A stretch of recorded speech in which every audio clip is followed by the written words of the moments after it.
12.1 isn't a very flashy patch, there's no new groundbreaking feature, and story-wise, in a way, we're not even moving that far forward. But now that we've seen everything, it's actually huge looking and really quite unique. And what it ultimately means is that if what Midnight fundamentally does is no longer for you, I don't think this patch will completely change that. But instead, I see the Curse of ula'tek to be a fixer patch. Basically one for people who broadly have enjoyed Midnight, but want a little bit more. The good news on that front is 12.1 is going to make our lives a hell of a lot better. So, we've seen the WoWcast and the follow-up posts, and ultimately, it's clear that some teams at Blizzard locked in pretty hard over the last 6 months, especially the UI team. But also the world content team, the housing team, rewards team, and even their social team. There's a lot going on, so here is everything that we know. First, I'm going to run through all the new big important features, and after that, we'll talk about the big changes to the game. For the first time in a long time, 12.1 may be a patch that isn't cursed by world lag. That may sound kind of insane if you've been playing WoW over the last decade, but no, I think it's credible, and it's because world bosses are getting a total overhaul, and the new Flex Mythic difficulty added in 12.07 is staying around. And believe it or not, these things are actually connected. So now world bosses are being moved into something called layers. You know, like Onyxia's lair. Now, the WoWcast episode was a little light in explanation here, but this screenshot tells us exactly what we need to know. Layers exist all over the world, just like delves do. But inside the lair, you will find a boss that has got world, normal, heroic, and mythic difficulty. And the mythic part is confirmed to be 15 to 25 player flex. Now, of course, we're all kind of waiting with bated breath to hear what kind of gear these things are going to drop, but I think one thing is for sure already. This, at least in concept, is absolutely fantastic. You see, world bosses have almost always been the #1 cause of world lag in WoW, so keeping them in instances will fix that. And it fixes another problem. For a long time, world bosses haven't really been bosses, right? The sheer amount of chaos and sometimes lag means that they barely have gameplay that you end up paying attention to. So hopefully here, with Blizzard adding difficulty and actually having an amount of players that they can design the boss for, well, hopefully that means that these will be real, actual bits of content. I mean, imagine, instead of mindlessly zerging a world boss and reset, it's something your guild maybe knocks out as a warm-up in raid night, and for actual rewards as well, not gear that'll just be replaced near instantly. And it's actually Final Fantasy XIV's trials that come to mind for this, or maybe field encounters from Boja. And what it should ultimately mean if it's successful is that going forward in the future, whenever we hear that there's a new world boss, instead of not caring and turning our brains off, it'll actually register as a real meaningful bit of content. That's a huge change from how WoW's been ran, and thankfully, it's not the only major change. Our new zone might be a patch island, but it actually looks, well, a little bit juiced. Looks pretty cool. So, it's called the Coiled Isle, and it turns out it's much bigger and much deeper than it appears to be from the outside, for pretty neat gameplay reasons, which I'll get to in a little. But one of the biggest differences with the past is it's got its own progression system. Now, borrowed power is a dirty word as of late, but when it's used properly and in specific zones, it can give those zones longevity. And as much as there could be skepticism, I think it's a bit like gearing, where a bit of content may be impossible, but then you do some progress, and then the content becomes possible. That type of progression sparks the feeling that RPGs are pretty much famous for. Now, all Blizzard have shown us so far is a way to reduce the venom damage, but it seems there's a whole lot more to unlock.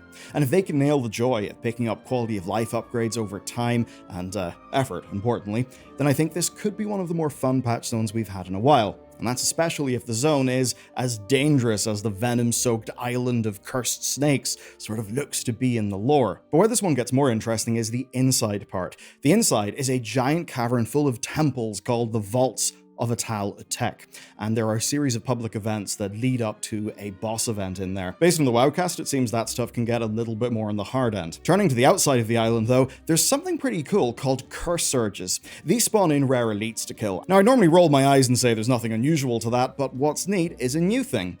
Beating those elites will temporarily open up cursed fishing and envenomated gathering. So I guess that's Blizzard trying to spice up gathering a bit for this patch. Definitely keen to see how that feels, and if it's in secret, a bit of a cool anti-botting measure. We'll have to see. Now the good news is the public test realm is already up, so we'll soon see how the zone and the progression feel, and when we do, we'll report back. Certainly though, it doesn't look like a run-of-the-mill patch zone from what we've seen so far. But of course, there's far more to get to in this video, so next, let's knock out a big new feature that's genuinely great. This may be one of the most important fixes in the history of World of Warcraft, and it is the Discord integration. It's here, and it looks perfect. Basically, you can link up a Discord text channel to your guild chat, which basically means that you can talk with people who are outside of the game without having to alt-tab, or of course, vice versa. You're able to reach people who are in-game even if you're out and about on your phone. And as you see here, you can have Discord messages appear as your actual guild chat, or if you want, you can separate it out into a guild Discord window. Honestly, this is kind of nuts to me. Blizzard correctly identified that guild chats have mostly been replaced, and instead of fighting it and trying to lock us into guilds further, they've accepted it and they've come up with a great idea. And they've also followed through with some niche concerns too. It doesn't support Discord server profiles, but you can choose to have the WoW side see your character name instead of your Discord name, which of course offers identity control, which will be a super important thing for role-playing guilds, as well as guilds you're maybe not super close with. And then in terms of control and config, settings for this are on the guild leader's side. Now, we're not sure if you can see Discord messages in regular guild chat even without connecting your Discord, sort of in the way the guild chat stores messages you're not online to see, but we'll at least test it once it's up and make sure. I know plenty of people don't want to be forced into Discord use, given, say, the age verification nightmare going on. That's why it would be good to test that. And finally for this feature, the config and admin stuff, of course, resides with your guild leader. Very much in keeping with the theme of venomous snakes and poisoned water, Blizzard have added in new tools to help you be extremely toxic in-game. I kinda joke, but it is actually quite cool. They're updating pings. So now you can actually ping your abilities to communicate your cooldowns to the group, but more importantly, you can ping your health bar, which basically is a yes, I need healing button. Or if you're one of the elderly, maybe the medic call from TF2. Now, it definitely will be used for evil and for trolling, but all that said, I think pinging the defensives or big cooldowns already will be genuinely useful for guilds. It's not as easy as having an add-on that tracks them and does all of that automatically, but it is a lot more fun and a lot more intentional. And that intentionality probably means that if someone is sharing something, it will actually matter. Now, speaking of cooldowns, we've got huge news for the cooldown manager. It now supports trinkets and consumables. Took a while, but thankfully that's finally in. And speaking of something finally being in, healers can now customize the buffs that will show on their group frames. And they can even add in visual alerts like flashes. It's definitely taking longer than any of us would have liked, but you know what? Credit to the Blizzard UI team, they're certainly marching on. Time for another feature we would have liked earlier, housing exports, or as Blizzard have cleverly called them, blueprints. This is pretty much awesome. Basically, you'll be able to import and export house codes. So it's that feature that they promised, and when you do, the import and export will be complete with a fully descriptive list of what items are in the list, what you're missing, and support for different types of exports. Those exports being rooms, whole houses, and whole exteriors. And naturally, you can also save these like you would talent layouts so you can swap between them with ease. And on top of that, if you just want a clean slate, there is now a full reset button, so that's a hell of a lot less faff than having to delete everything manually. Another much requested feature they've added is pets. You can stick a pet bed down, you can choose which pet owns that bed, and then they'll just roam around your house. And it's not just one, it will support multiple pets. So I'm sure someone out there will find how many it takes to break a housing instance. Lastly for housing then, at least from what's been announced, I am hoping there'll be more, but we do know there will be new endeavors. That was one of the major complaints, there just wasn't enough of them, so this patch will be adding 4 more, the Centaur, Amani, Tortolans, and Kobolds. Now on top of that, there's a few other things. The housing level cap is raising up to 12, Blizzard are streamlining some of the dies, but really blueprints are the big ticket item here, and rightly so. I think saving your progress is the unlock that the WoW housing system needs to be, basically, thousands of times more usable, because if you go and put in the time into building something really cool, you don't want to then feel like you're locked into only using that thing because, well, poof, it's gone. That's what the old system mandated, and that's now fixed. Before I get to PvE content, there's something even more shocking. PvP, but without one of the Ps. And I think that after the Training Grounds feature, this was kind of inevitable. There's going to be an arena version of the Training Ground, which means that you can practice arena against bots.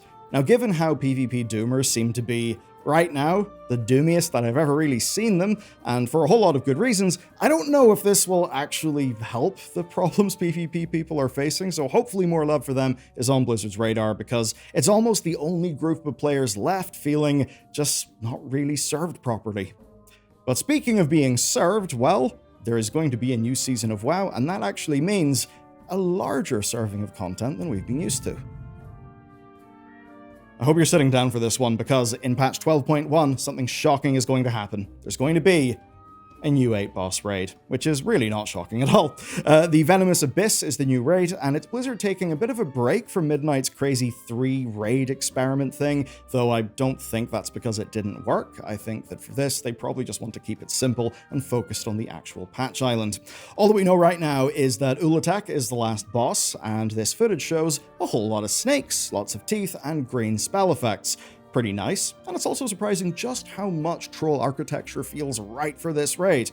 Well, it shouldn't be surprising, it is a troll raid. I more mean, damn, they have executed it perfectly. So, that's all pretty good. But there's actually a lot more. First, we're getting a new dungeon as well, and that's not usually a guaranteed thing when it comes to getting a major patch. This one is called the Altar of Fangs, and while we're on the topic of dungeons, the M+ rotation has already driven some people a little mad. I kind of understand why. It's mostly because of Temple of Sethralis and King's Rest. BFA dungeons are not everyone's favorite. There's also Ruby Life Pools, and then the 4 Midnight dungeons that were not in Season 1. And while lots of the skepticism is fair, usually when dungeons come back, they do get changed quite a bit, so let's hope that's happening here. Moving on to Delves, though, we've got an impressive offering. There's 3 of them. Now, one is the Season 2 Nemesis, who, believe it or not, is a snake man, though not a Naga and not a Sethrak. Appears to be a new kind of snake man entirely, which I imagine will be introduced to soon. The existing delves are also getting new variants as well, so more than we are used to for delves. Then, with the prey system, there will be updates for Season 2, that's going to mean some new hunt targets, new affixes, and, most importantly of all, new Astalor voice lines. Perhaps the largest feature many will feel is on gearing. Now, one of the biggest frustrations my guild has had for quite a while now is that raid gear kinda sucks. It's faster and easier to gear through Mythic Plus, so a lot of the time we end up out-gearing the raid. Not in 12.1 apparently, because they've buffed the hell out of gear, where the drops themselves are the same, but the raid track in the vault is now a full tier higher. This is huge. It means that myth gear will be something you can earn from Heroic Raid Vault. Now you might be wondering what that means for Myth Raid Vault. Well, the good news is that it will just drop fully maxed out gear instead, so that'll actually save you Myth Crests. Now rather shockingly to me, bonus rolls, which were of course added back into the game in patch 12.05, well, those are actually sticking around. You'll be able to pick up a Void Core as a Vault reward right away. And then, on week 8 of the patch, you'll start getting them directly as well. So it basically means Blizzard are locking in bonus rolls as a part of WoW's gearing, and I think those bonus rolls, because they do guarantee a bit of loot, are actually a fantastic backup option from the Great Vault. Pretty neat. As is the change that on week 8, instead of having to do a quest for them, you'll actually just start getting them directly, so there's no need to unlock, there's no quest to do or anything like that. Otherwise, they work the same as always, but with one key improvement though. Raid rolls don't cost 2 anymore. That was kinda weird, I guess. Then there's the Ascendant upgrade items, those are making a return as well. The new Ascendant Venom cores will drop from a bunch of sources and upgrade your weapons, trinkets, and now necklaces at a rate of 10 cores per upgrade. And lastly, on the gearing front, the Catalyst will no longer change the secondary stats or remove special effects from the item that you catalyze. That means that the gear you choose to catalyze is actually important now. I don't think it'll matter that much in the earlier weeks, but certainly as you go on, recatalyzing a bit of tier once you can maybe put in some sort of nice bonus effect, well, that could actually work. So, pretty neat.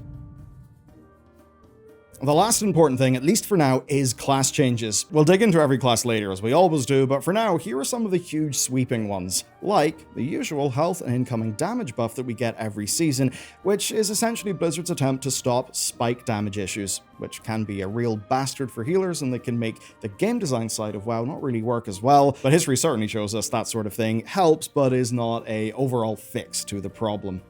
Now, there are some unusual changes though as well, like DPS cooldowns getting nerfed. Turns out Blizzard totally agrees that all of your damage being inside cooldown windows makes the damage you do outside of those windows feel massively frustrating, and of course it does mean that if you do a little bit of a whoopsie in your damage window, well, you should feel a little bit less punished. Now, this is being done on a spec-by-spec basis instead of being something sweeping, so I don't have any big number for you, but I can at least tell you that it will impact Unholy, Devourer, Windwalker, Elemental, and Ret. For now, at least. Blizzard may add more to the list. One last thing before I go and dive into the PTR, and that is on the raid story. The raid story is definitely not directly related to the main thrust of our drama in the World Soul saga, but it is kind of related, and Blizzard's blog post did promise us more Arator, where specifically he'll be chasing down Xal'atath. Because, yeah, I suppose it only took him a few months to remember that his parents were slurped into a big voidy ley line thing and disappeared. But overall, what we're looking at here is game system updates that seem very strong, plenty more content than I would have expected. And while we can't say that the world content is really that much better yet, I think moving world bosses into their own instance is maybe the most exciting thing within this patch, because for such a long time, world bosses have absolutely blown. And with a feature like this, I suppose we can have bosses like, say, Gruul or Onyxia as a normal thing in the game moving forward. That would be fantastic. And just think about how Blizzard puts effort into making world bosses for every major patch, and most of the time, players really don't give a shit about them. Here, they'll register as actual content, because you can do them on difficulties that'll actually mean the mechanics matter. Seems pretty cool to me, especially in how it's layered across all of the other world content improvements and just improvements we've got with Midnight. So while Midnight has been a bit of a bumpy, weird expansion in some ways, I think the core of what they're doing here looks pretty great. I'd love to know what your favorite announced feature is. Mine is certainly layers and blueprints. And if any of this has you excited to play again, check out this video next. It's about the leveling changes that literally just hit the game a few days ago. I gotta say, they're really awesome, they're really fun for your alts, and you can find out about it with the video link that's about to appear.